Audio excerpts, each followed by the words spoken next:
Olá, boa noite. Já está no ar o Momento Cindy Lojas. Entrou em vigor em janeiro deste ano a chamada Lei Anticorrupção. Essa nova lei prevê punição rigorosa para as empresas envolvidas em fraude contra o setor público. Antes dessa mudança, quase sempre os únicos punidos eram os funcionários dessas empresas e não a companhia como um todo. Com essa nova medida, as organizações, grandes ou pequenas, poderão até ser fechadas caso estejam envolvidas com práticas ilícitas. Para entendermos mais sobre o assunto, vamos conversar com a advogada especialista em direito tributário e empresarial, doutora Nívia de Paula.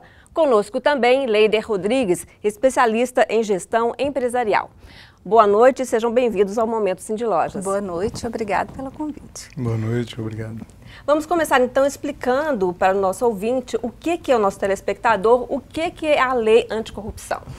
Bom, essa nova Lei Anticorrupção, ela visa responsabilizar civil e administrativamente as pessoas jurídicas de forma objetiva por práticas de atos de corrupção contra a administração pública nacional ou estrangeira.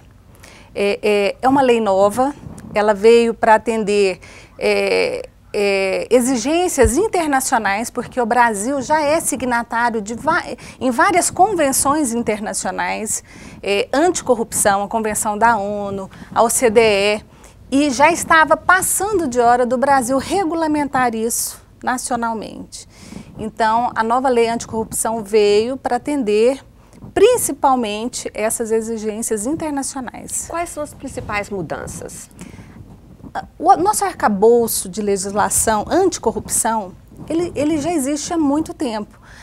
O nosso Código Penal prevê pena para corrupção, mas para o agente praticante da corrupção e não para as pessoas jurídicas.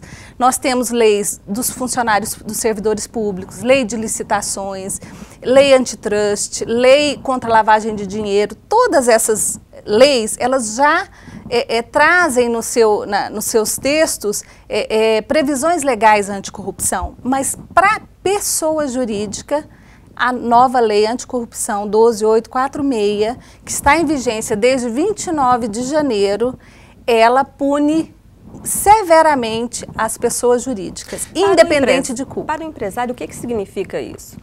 Significa uma grande alteração no contexto competitivo. Quando a gente observa que uma empresa ela tem, digamos assim, obrigações a cumprir da legislação tributária, legislação trabalhista, e essa é apenas uma das leis que a empresa tem que cumprir a mais. Essa mudança no cenário competitivo, quando ela não é percebida, a empresa deixa de criticar pontos onde ela poderia estar, de alguma forma, sendo conivente ou deixando de avaliar, e de repente ela é pega de surpresa numa operação qualquer, um funcionário é pego, mesmo que ela não tenha culpa, a ela é imputada a parte do crime ou a responsabilidade pelo crime. Então o que muda é que as empresas passam, nos planejamentos estratégicos e na gestão do dia a dia, a ter que monitorar todos os stakeholders que estão de alguma forma ligados à empresa. O senhor acredita que esse seja o caso dessas empresas envolvidas em escândalos agora, como a Petrobras e Camargo Correia e outras empreiteiras? Esse é o caso, né? Porque nós no Brasil nós temos a cultura de não observar, de não acompanhar. Como a gente trabalha com planejamentos estratégicos em empresas, quando a gente leva à luz que a responsabilidade sobre todas as áreas e a gestão das pessoas que estão no campo, utilizando o nome da empresa de alguma forma, em qualquer operação que a empresa esteja fazendo, a empresa tem uma corresponsabilidade. E essa corresponsabilidade, o empresário às vezes nos diz assim, eu tenho que olhar mais isso. Hoje é obrigação do empresário, porque nós vimos agora nessa última operação os presidentes da empresa presos e não necessariamente os agentes que levaram o dinheiro. Então essa mudança na forma da lei brasileira observar a corrupção, ela muda completamente o contexto onde as empresas estão inseridas, né? E quais são as punições previstas, como que elas serão aplicadas? As punições elas vão desde percentual de faturamento, de 0,1% a 20% do faturamento bruto das empresas. Publicações em jornais de grande circulação quanto à condenação dessas empresas. A inclusão em uma lista de empresas punidas por práticas de corrupção.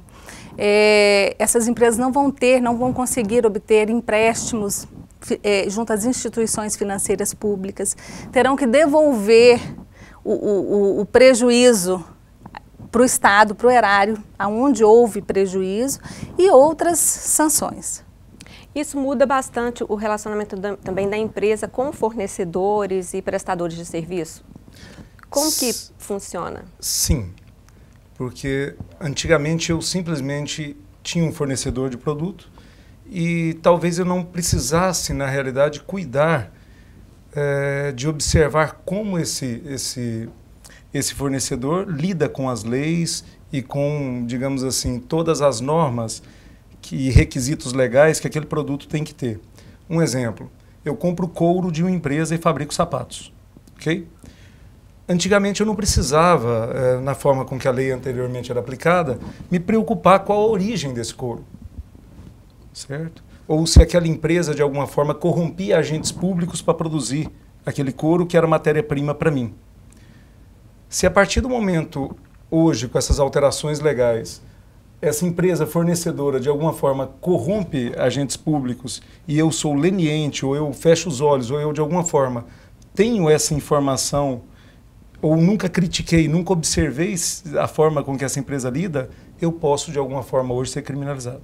O que está incluído na lei? Que tipo de ilícito? Porque às vezes as pessoas tem coisas que as pessoas começam a achar que é comum, né, pagar um dinheiro para agilizar um processo, alguma coisa, e tudo isso está enquadrado. Pagar, dar, oferecer, obter vantagens, dar brindes com objetivos de obtenção de vantagens, fraudar licitações, todo tipo de ilícito com o objetivo de obter vantagem da administração pública. E a empresa pode ser responsabilizada? Sim. O que muda nessa responsabilidade agora? Ela é mais... ela é objetiva. O que ela não depende isso? de culpa. Não adianta um empresário chegar e falar, eu não pedi, eu não sabia, eu não mandei. Se foi praticado por um agente da sua empresa ou por um terceiro contratado, um prestador de serviço, fornecedor, você também vai responder. Hoje as empresas elas vão ter que, nesse momento inicial, levantar todos os seus contratos com terceiros e começar a avaliar esses contratos. Quem são esses fornecedores de serviços? Quem são esses fornecedores de produtos? Quem são? Por quê? Porque eles vão ter que firmar acordos de ética, acordos de conduta com a empresa para que você diminua essa responsabilidade. Vamos para o intervalo agora. E você, quer saber como adequar sua empresa à lei anticorrupção? Fique com a gente. Estamos de volta com o Momento Cindy Lojas, hoje falando sobre a lei anticorrupção. Bom, então, o que as empresas podem fazer, devem fazer para se adequar a essa lei? Num primeiro momento, elas precisam se informar. Com a informação, vão acontecer as primeiras atitudes das empresas, que é preparar os seus empregados, providenciar códigos de conduta, códigos de ética, canais de denúncia, porque o canal de denúncia ele está previsto na legislação. Você tem que dar abertura dentro da empresa para, caso esteja acontecendo alguma coisa, os seus colaboradores virem informar. Monitoramento, controle e aplicação de sanções, se for o caso, demissões, afastamento, suspensão. Então, isso vai fazer com que a lei realmente esteja sendo cuidada. Uma das ferramentas é o compliance, né? Explica pra gente o que é. O compliance entra como todas as medidas que a empresa toma para cumprir as suas obrigações legais que estejam ou não dentro de uma lei. A FEBRABAN, por exemplo, ela trata o compliance como uma função e fica mais fácil a gente entendê-la assim. Imagina que essas alterações na legislação, elas nos dão novas obrigações. Quando eu cumpro essas obrigações, a gente diz que a empresa está em compliance. Ela está cumprindo os requisitos legais que, de alguma forma, norteiam o seu negócio. Além dos requisitos legais, criminais, nós também temos os tributários, nós temos os ambientais, nós temos os ligados à legislação trabalhista, nós temos leis específicas estaduais, municipais, e nós temos algumas internamente. Um ponto fundamental, quando eu faço o negócio de uma empresa, eu defino valores. Os valores da empresa também são requisitos a cumprir. Então, o compliance é uma... Valores éticos da valores empresa. éticos, morais e até comportamentais, né? Então, o compliance ele é uma área específica da empresa que tem a função de zelar para que todos os requisitos sejam cumpridos. Mas há um custo para a empresa? Sim. Para aplicar isso, como que fica essa situação? Existem Porque nem todas as empresas têm condições de arcar com esses custos. Hoje tem que balancear duas coisas. O custo de estar em compliance e o custo de não estar em compliance. Porque hoje, além dos aspectos ligados à nova lei anticorrupção criminais, tem as multas que podem, inclusive, varrer uma empresa do mercado. Existe uma realidade diferente, né? Grandes empresas, elas têm condições de manter departamentos, de manter compliance officers dentro da empresa. Então, nesse caso, fica mais fácil o controle, mas pequenas e médias empresas, elas não têm essa condição.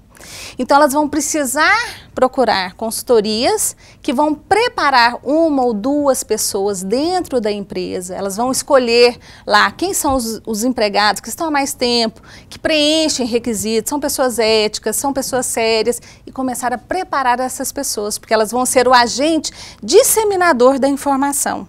Porque o compliance, ele precisa levar informação, ele precisa cobrar, ele precisa ensinar, ele precisa demonstrar que a empresa é séria. Tem que ter uma formação específica? Sim, tem. Tem que ter uma formação de compliance officer.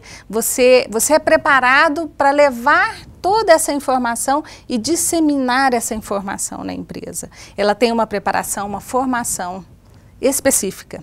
E esses cursos de compliance... Quem está interessado, como que eles podem fazer, como que funciona? Ainda muito novo, mas, por exemplo, nós temos um local... Por exemplo, eu vou dar um exemplo da nossa estrutura.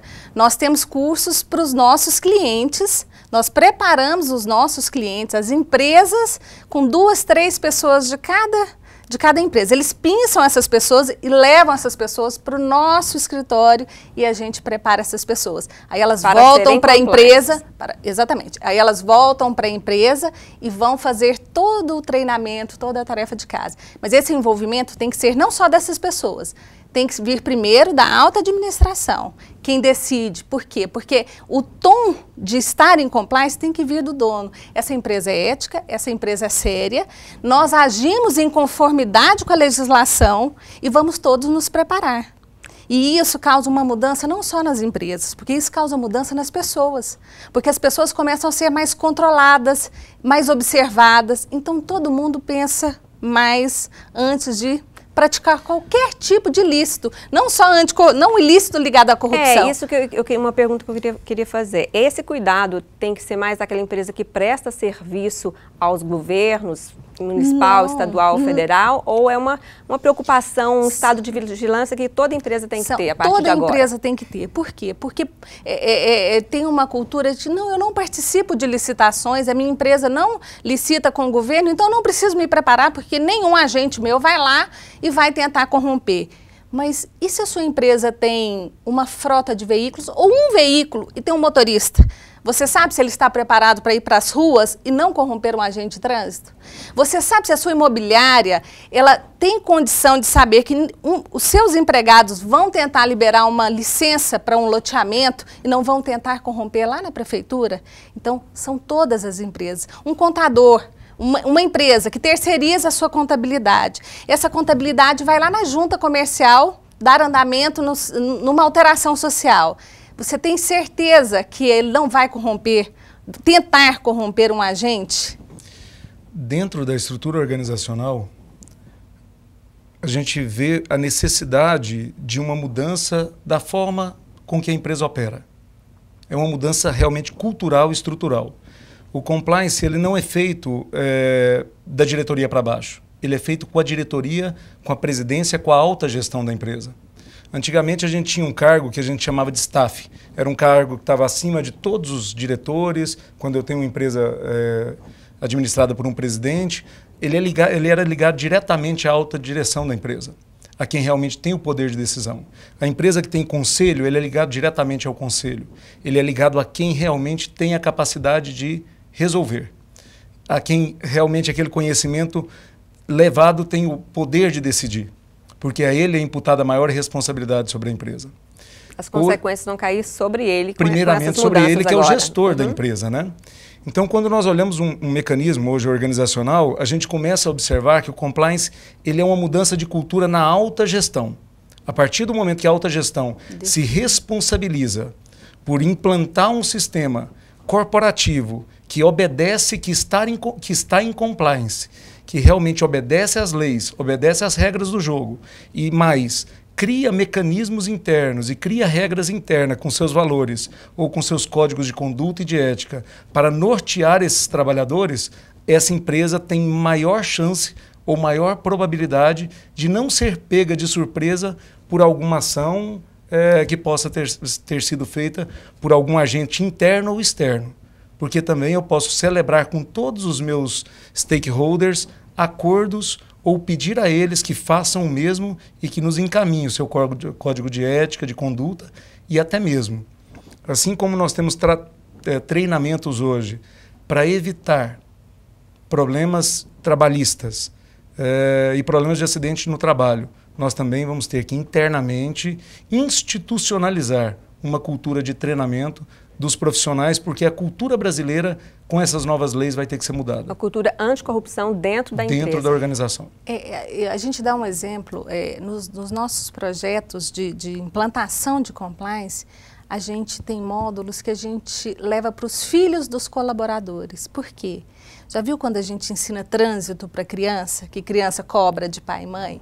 Levar demais, valores para as crianças dentro do universo delas também é muito importante. Então a gente também vai até a casa desse colaborador. É difícil? É, mas um programa bem estruturado ele permite que se faça isso. Nós vamos parar para mais um intervalo comercial e voltamos já já com o Momento Sim de Lojas. Estamos de volta com o Momento Sim de Lojas, hoje falando sobre a nova lei anticorrupção. Bom, vamos partir para um exemplo prático. O que o dono de uma loja de calçados ele pode fazer para não cair na lei anticorrupção? Uma das recomendações que a gente dá é você colocar numa planilha, por exemplo, quais os comportamentos que a empresa de contabilidade que eu contratei tem que ter. Okay? Então eu coloco lá, empresa de contabilidade tal, contratada dia tal, segundo o contrato XYW. Se não tem esse contrato, procure um agente jurídico que possa nortear o como fazer esse contrato. E você estabelece ali quais os comportamentos frente aos agentes públicos e etc. e tal que aquela empresa tem que ter. Fazer isso para todos os prestadores de serviço da empresa. Okay? Outra coisa, coloca de um outro lado fornecedores. Coloca de outro lado os funcionários. Certo? De outro lado, alguns outros prestadores de serviço, como motoristas e etc. e tal. Estabeleça todos os comportamentos que a empresa vê que são necessários para cumprir os requisitos legais ou não, certo? Que a empresa gostaria que, digamos ele assim... tem que definir primeiro claramente o que é a corrupção, né? O que é ser ético? O que é ser ético? Antes, ele tem que definir o que é ser ético. Nós somos éticos, então ele tem que reunir os funcionários e falar, nós somos uma empresa séria, nós somos éticos, nós não participamos de nenhum tipo de associação com o intuito de obter vantagem, nós não vamos pagar para obter vantagem em nenhum tipo de serviço público, nós não vamos oferecer, nós não vamos dar brindes, nós não vamos tentar corromper as pessoas, começa por aí. Isso independe de consultoria, isso é o que o dono da empresa, ele vai definir, ele precisa definir.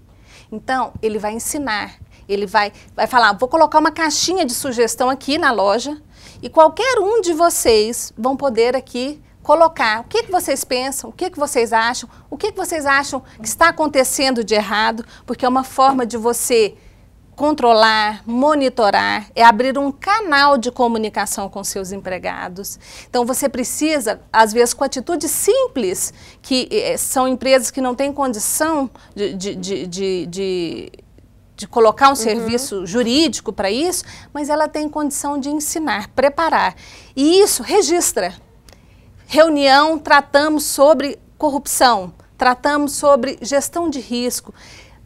Se ela tiver isso arquivado, isso vale tanto quanto... O próprio funcionário pode denunciar algum ato que existe dentro da empresa, sim, que deve é corrupto, existir esse né? canal. Sim. E deve existir esse canal. Né? Exatamente. Deve existir esse canal. Agora, outra coisa interessante é porque quando nós estamos observando a lei anticorrupção, nós estamos observando quais os comportamentos que feitos são imputados como crime. Ok? Então, nós temos que começar a observar quais comportamentos que as pessoas que se relacionam com a minha empresa têm que ter. Então, se você estabelece os comportamentos que tem que ter perante um agente público, não corromper, não dar brindes, não de alguma forma não entrar em contato ou pedir algum favorecimento para a empresa e etc. e tal. E eu normatizo isso e treino essas pessoas e documento isso, formalizo isso, eu tenho documentos que, de alguma forma, comprovam que a minha empresa tem práticas ou está em compliance. Ok? Essas empresas, elas têm benefícios? As empresas que comprovadamente elas têm uma política anticorrupção? Sim, sim. Desde que demonstrado mecanismos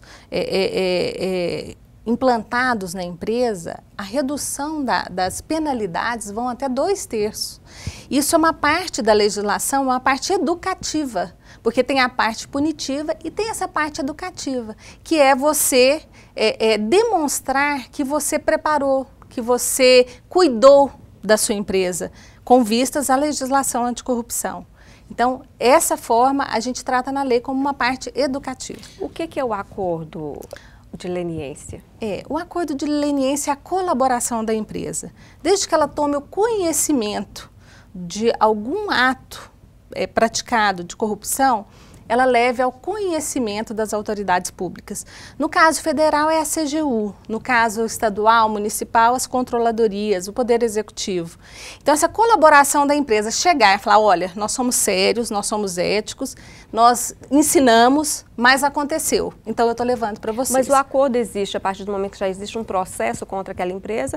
Ou não, ele pode ser espontâneo, ele pode ser de iniciativa da própria empresa. E não esperar que se denuncie o fato para você procurar a autoridade. Ele pode acontecer nesse momento, é o caso da Petrobras, já tem empresas procurando já a CGU para formalizar acordos de leniência. Porque a diminuição da pena é grande. As empresas de contabilidade mesmo, né, os contadores, eles têm que tomar um cuidado muito grande porque eles têm a responsabilidade de informar o COAF sobre qualquer movimentação suspeita antes que o COAF descubra. Se o COAF descobre essa operação suspeita e ele é conivente com ela, ele pode ser imputado como crime. Mas se ele é leniente ou se ele antes informa ou ajuda as leis, os organismos legais de alguma forma, ele tem a favor dele uma diminuição de pena e até mesmo uma redução das multas sim. E o a gente estava falando de adequação, né, das empresas e principalmente das pequenas empresas. O contador tem um papel importante, porque muitas vezes a empresa ela não tem um departamento jurídico, mas ela tem um contador. Como que é o papel do contador nesse processo? Nas pequenas e médias empresas, o contador ele vira um braço direito do empresário, né? É onde o empresário tira dúvidas. Então, as empresas de contabilidade, elas têm que ser pioneiras, elas vão ter que se preparar os seus empregados também, para que ela seja uma ponte com as empresas que contratam. Eu acredito que até as empresas de contabilidade vão ter que ter uma pasta. Tem a pasta do departamento pessoal, tem a pasta das notas fiscais de entrada, de saída, vão ter que ter uma pasta do compliance daquela empresa. O que ela fez com relação àquela empresa ou quais as ações que aquela empresa está fazendo de compliance. E ela tem um papel importante que é o de levar esse conhecimento para o empresário, para o pequeno e médio empresário, que às vezes fica alheio a isso tudo, né? A legislação em si. Acaba sendo a fonte de informação. A fonte de informação, agora, exatamente. Da mesma forma que ele leva o tributário, que ele leva o trabalhista, ele vai ter que falar assim, olha, agora nós vamos cuidar do compliance, agora nós vamos cuidar das normas anticorrupção. Então vamos sentar e vamos definir. Mas é importante o empresário não ficar apegado digamos assim, essa iniciativa ser do contador. A iniciativa, na realidade, ela é do empresário, ela tem que vir do empresário E melhor que deixar a pasta de compliance na contabilidade é ter ela dentro da empresa. Olha, eu falei com os meus funcionários sobre isso, falei com os meus fornecedores sobre isso, protocolei isso com o meu contador, com o meu fornecedor. Então eu tenho esses acordos digamos assim, de comportamentos que esses stakeholders vão ter a partir de agora, estão aqui protocolados e eu não sou conivente com nenhuma prática fora desses comportamentos. Vocês acreditam que essa lei, com mais rigor, ela vai melhorar o ambiente de negócios no Brasil? Sim, a diminuição do risco, né, de fazer negócios com o Brasil, isso é muito importante. O Brasil passa passa a ser considerado um país mais sério. Isso diminui o risco do investidor, isso diminui o risco das informações que são prestadas nos órgãos, Bolsa de Valores, CVM, todas essas informações prestadas por empresas sérias que estão atendendo a legislação anticorrupção, elas têm um valor muito significativo. E aí é mais fácil do capital estrangeiro entrar no país. É um momento importante para o Brasil. Ela muda as regras do jogo. Ela muda as regras do jogo, ela muda o contexto. E ela vem também de encontro a mudar a cultura do brasileiro. Ou seja, eu não posso mais levar vantagem de alguma forma para atalhar um processo numa junta comercial. Eu não posso mais levar vantagem. Então eu tenho que me preparar, eu tenho que planejar o meu ano, planejar o meu mês e agir dentro das regras do jogo. Nosso programa está chegando ao fim. Eu queria que cada um de vocês deixasse uma mensagem para o empresário diante desse novo cenário. A minha mensagem é que o empresário, que ele busque informação, que dentro do seu universo, e mesmo que ele seja pequeno, que ele tome atitudes palpáveis, que ele ensine, que ele mostre o que é ser correto, que ele mostre o que é ser ético, que ele coloque essa definição, que ele define e ensine os seus empregados. Começa daí. É o primeiro passo para qualquer adequação, é o primeiro passo para se atender às normas anticorrupção. E isso tem que começar do empresário. Bom, eu deixo para o empresário a visão de que esse novo contexto, todas essas alterações que estão acontecendo no mundo corporativo, dentro do Brasil e fora do Brasil, porque as leis estão apertando aqui e lá fora também, elas nos fazem ter, de alguma forma, uma responsabilidade maior sobre a cultura empresarial. Muito cuidado com a cultura que está implantada dentro do seu negócio. O como as pessoas devem agir com seus clientes, o como o marketing está comunicando o seu negócio, o como os seus vendedores estão se conectando com as pessoas, o como a empresa está dando feedback para os seus funcionários. Então, cuidado com a cultura. Eu acho que é o momento do empresário olhar para dentro e ver como os comportamentos estão, de alguma forma, influenciando o seu negócio, positivo ou negativamente. Porque o risco de comportamentos negativos hoje ele é muito maior. Muito obrigada pela presença de vocês aqui no nosso programa.